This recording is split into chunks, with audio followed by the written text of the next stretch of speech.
At first glance, the desert looks like a silent, empty world. But up close, even our steps leave messages across this ocean of sand. Every grain is a tiny memory of broken rock, moved here grain by grain.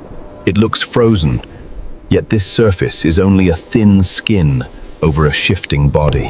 In the dark, the desert feels silent, but its quiet is full of signals. Beneath the surface, animals shelter in burrows tuned to this extreme climate. When wind arrives, the first grains to move start rewriting the surface. These ripples are wind written in sand, a moving script of direction and strength.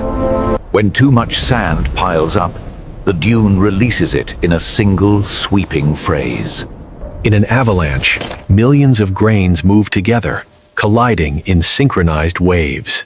In a few special places, those waves of sand lock together, and the dune begins to sing.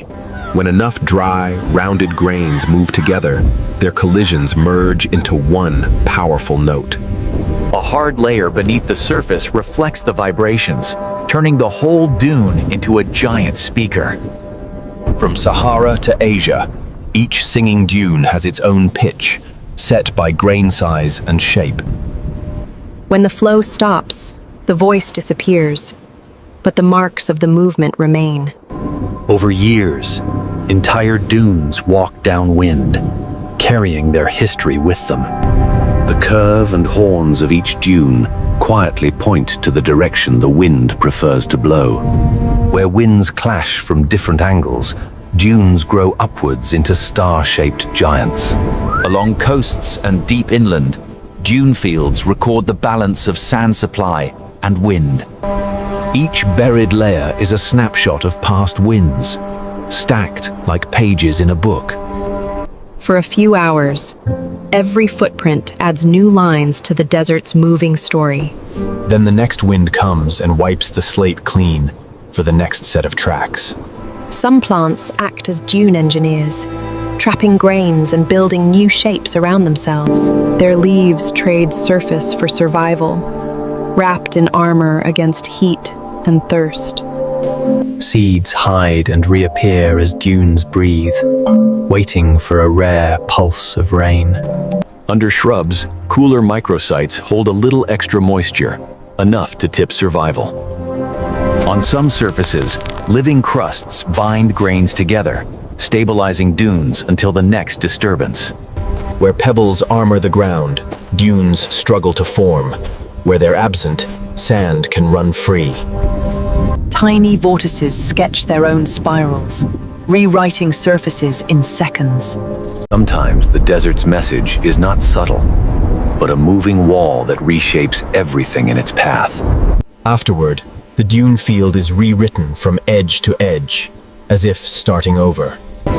Their curves steer rare rain into hollows, where life can briefly explode into green. Ancient riverbeds now carry sand instead of water, but still guide the desert's flows. To a beetle, every ripple and ridge is a map of shelter, shade, and risk. Seen together, these marks turn bare sand into a complex, constantly updated record of life and wind. Some hunters wait almost motionless, reading tiny tremors through their feet. Special sensors in each leg let sand scorpions triangulate where a struggling insect is moving. Every footstep sends low-frequency waves outward, a signal that spreads farther than any scent. Antlions feel the first grain fall and react long before their prey can climb out.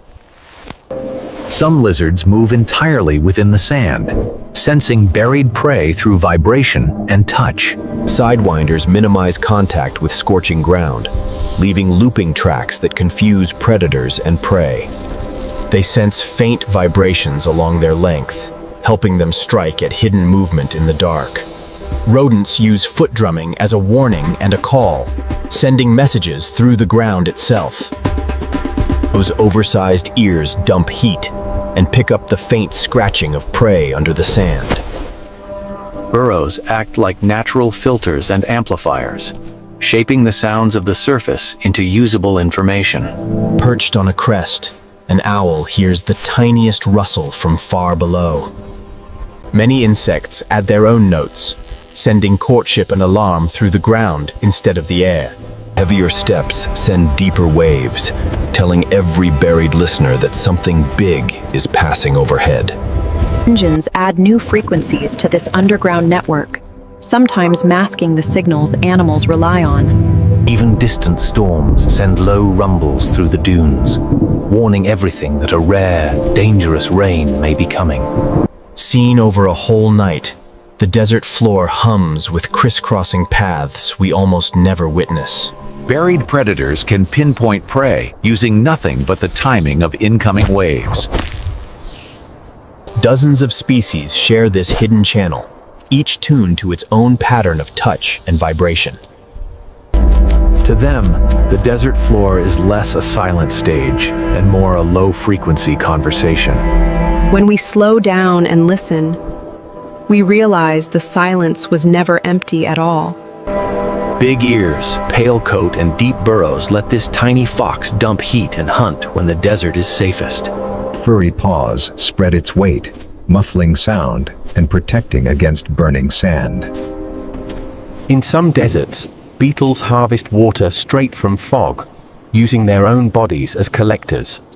Special sand sheaths around roots help some plants trap and hold water in one of Earth's driest soils. Each shrub island reshapes wind and moisture, turning bare sand into a hub for other lives. Where geology traps groundwater, dunes frame rare oases that support dense, layered communities. When vegetation is stripped away, dunes can invade, carrying the desert deeper into once productive land. Large projects and local plantings both try to pin moving sand, with mixed success and constant lessons. Our own paths can destroy fragile crusts and burrows, faster than wind or rain ever did. Deserts are also becoming energy landscapes, forcing us to rethink how new structures interact with sand and life.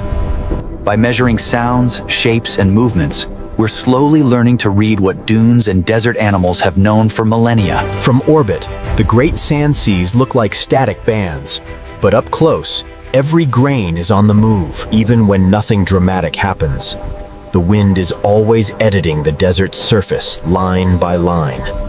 For every new pattern the wind draws, some desert life is there to read and use it. The more closely we listen to these whispering dunes, the more clearly they teach us how life can thrive in extremes.